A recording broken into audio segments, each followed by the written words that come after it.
তা এই উদ্ভিদ রাজ্যের শ্রেণীবিভাগ আজকে তোমাদের বুঝিয়ে দিচ্ছি, তারপরে প্রাণী রাজ্যের শ্রেণীবিভাগটা বোঝাবো। এই উদ্ভিদ রাজ্যের শ্রেণীবিভাগ কি বলেছিলাম, জেনেরা প্ল্যান্টেরাম নামক বইয়ে বেন্থা মুকার প্রথম উদ্ভিদ রাজ্যের শ্রেণীবিভাগ করেছিলেন। আমি এখানে যে উদ্ভিদ রাজ্যের শ্রেণীবিভাগটা দেখাবো, এই উদ্ভিদ রাজ্যের শ্রেণীবিভাগটা তুমি যতদিন সারা জীবন তোমার কাজে লাগবে, একটা আইডিয়াল মডেল। কি বললাম, একটা অপুষ্পক বা ক্রিপ্টোগ্যামিয়া, সপুষ্পক বা ফেনারোগ্যামিয়া, একদম অর্গানিক ইভলিউশনের মাধ্যমে এই শ্রেণীবিভাগটা পরপর আসবে। এই ক্রিপ্টোগ্যামিয়া ক প্রকার, 3 প্রকার। থ্যালোফাইটা বা সমাঙ্গদেয়ী, থ্যালোফাইটা বা সমাঙ্গদেয়ী উদ্ভিদ, যাদের মূল কাণ্ড পাতা নেই। উদ্ভিদ মানে উদ্ভিদ, ভেদ করে যেটা মাটির উপরে ওঠে সেটা হচ্ছে উদ্ভিদ। প্ল্যান্টের অনেকগুলো ভাগ আছে, এগুলো পরপর বলবো। এখানে খালি ক্লাসিফিকেশনটা খুব ভালো করে বুঝে নাও। বেন্থা মুকার হচ্ছেন এই উদ্ভিদ রাজ্যের শ্রেণীবিভাগ প্রথম করেছিলেন এবং জেনেরা প্ল্যান্টেরাম রকম বই। তাহলে উপুষ্পক উদ্ভিদ, সপুষ্পক উদ্ভিদ। অপুষ্পক উদ্ভিদ 3 প্রকার, থ্যালোফাইটা, ব্রায়োফাইটা বা মস জাতীয় দেখবে, বা বাথরুমে হালকা জলে, মস জাতীয় উদ্ভিদ। এরপরে 3 নাম্বারটা কি আমি বললাম, টেরিডোফাইটা বা ফান জাতীয়, দেয়ালের কার্নিশে, শুকনো জায়গায়, টেরিডোফাইটা। এই 3 প্রকারের অপুষ্পক উদ্ভিদ আছে। টেরিডোফাইটা বা ফান জাতীয়, টেরিডোফাইটা বা ফান জাতীয়, এইটা হচ্ছে 3টে অপুষ্পক উদ্ভিদ। এই অপুষ্পক উদ্ভিদের মধ্যে এই যে টেরিডোফাইটা বা ফানটা, এটা হচ্ছে উন্নততর অপুষ্পক উদ্ভিদ। এই টেরিডোফাইটার পরেই কে আসে, সপুষ্পক উদ্ভিদ আসে। তাহলে থ্যালোফাইটা মূল কাণ্ড পাতা নেই। এই থ্যালোফাইটাটাকে আবার 2টো ভাগে ভাগ করা যায়। একটা হচ্ছে তোমার ফানজাই, ছত্রাক, ব্যাঙের ছাতা, ছত্রাক বা ফানজাই। আর একটা কি, শ্যাওলা বা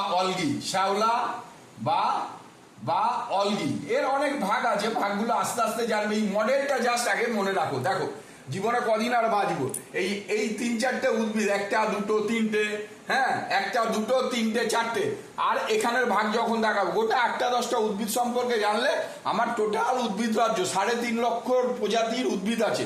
উদ্ভিদ সম্পর্কে আমার একটা বেসিক জ্ঞান অর্জন হয়ে যাবে। ছত্রাক বা ফানজাই দেখো, ক্লোরোফিলবিহীন একটা উদ্ভিদ মানেই ক্লোরোফিল থাকে, কিন্তু এই ছত্রাক বা ফানজাইয়ের মধ্যে ক্লোরোফিল থাকে না।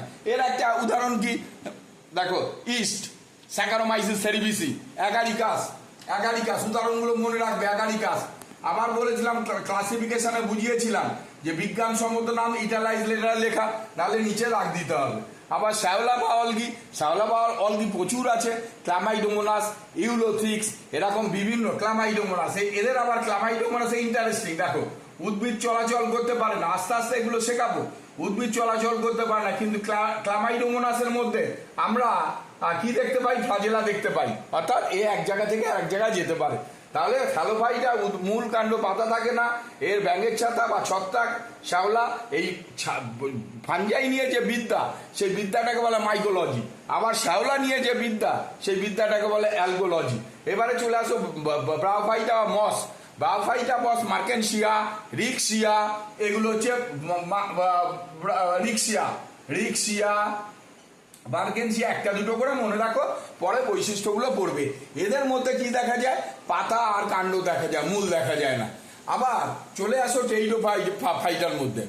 টেরিডোফাইটার মধ্যে কি মূল কাণ্ড পাতা দেখতে পাওয়া যায়। টেরিডোফাইটা বা ফান জাতীয়, ডায়াপটেরিস, লাইকোপোডিয়াম, এরকম সেলেজিনেল্লা, এরকম প্রচুর উদ্ভিদ আছে ফান জাতীয় বা টেরিডোফাইটা।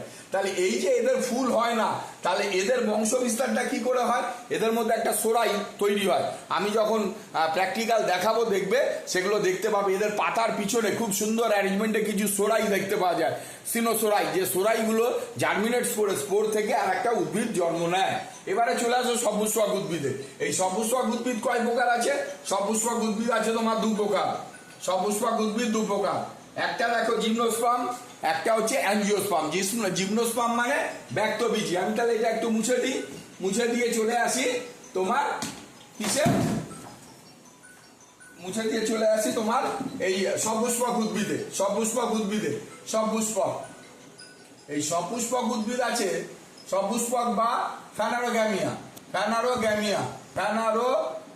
এই ফ্যানারোগ্যামিয়া ক প্রকার, ফ্যানারোগ্যামিয়া আছে 2 প্রকার। একটা হচ্ছে তোমার ব্যক্তবীজী উদ্ভিদ, ব্যক্তবীজি, ব্যক্তবীজি বা জিমনোস্পার্ম, এই নামগুলো তোমাকে বারবার মনে রাখতে হবে।